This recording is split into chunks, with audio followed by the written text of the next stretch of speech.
Visita Iglesia, isa ito sa mga tradisyon tuwing Semana Santa na kung saan maglilibot ang pamipamilya sa 7 simbahan bilang isang panata.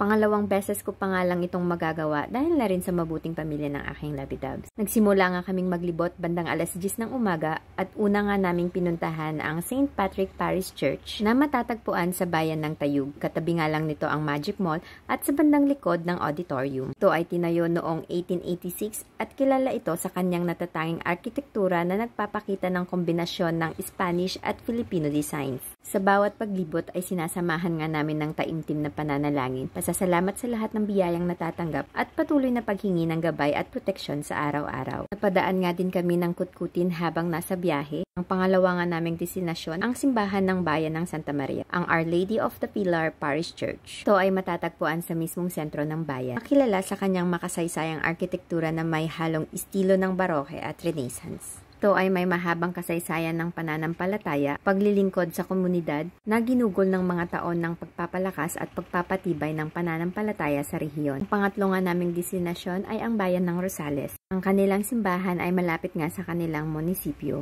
At sa kainitan nga ay hindi nga maiwasang may nagsusungit. Ito nga ang St. Anthony of Padua Parish Church na itinatag noong 1747 at kilala bilang isang mga pinakamatandang simbahan sa rehiyon. Sa loob ng mga pader nito, matatagpuan ang mga arko ng bintanang salamin na nagdedirekta ng natural na liwanag sa malinis at maluwang na loob na simbahan. Ang ikaapat naming destinasyon ay ang bayan ng Villasis, ang St. Anthony Abbot Parish Church. Kilala sa kanyang puti at pula na mga detalye, ito ay itinatag noong 1763. At sa mga oras na to, madami-daming tao na rin ang naglilibot. Ang iba nga ay panghuli na nilang destinasyon at ang iba naman ay panimpula pa lang. Makikita rin na bawat parokya o simbahan ay naghahanda na rin para sa prosesyon o paglilibot ng hapon kasama ang mga santo ng simbahan. Ito nga ay pinapaganda at pinapaikutan ng iba't ibang klase at makukulay na bulaklak. At kahit sobrang init, abay fresh pa rin at syempre ngiting walang kupas kahit tirik na tirik si Haring Araw. At ang sumunod nga naming pinuntahan ay ang bayan ng Urdaneta. Ito ang Our Lady of Immaculate Conception Cathedral. Ang katedral ay nakatayo kasama ang isang tore ng kampana na sumisilip sa paligid. Ang loob ng katedral ay sinisilaw ng liwanag na dumaraan sa mga bintanang salamin na nakalagay sa gilid ng gusali na nagbibigay diin sa mga gintong haligi ng altar sa gitna. Alas 12 na nga to ng tanghali at medyo ramdam na namin ng gutom. Pero ayos lang dahil ito nga ay kasama sa sakripisyo. At ang pangalawa sa huli naming destinasyon ang Santo Niño Parish Church na matatagpuan sa bayan ng Binalonan. Ang kagandahan nga dito ay ang naglalakihang akasya na nagbibigay lilim sa parking area. Bahang ito ay itinatag noong 1841 at sa loob nito sa bandang itaas ng gintong altar ay naglalaman ng isang estatwa ni Santo Niño. At ang ikapito at huling destinasyon, ang Minor Basilica of Our Lady of the Rosary of Manaoag. Kilala bilang ang dakilang simbahan sa Hilaga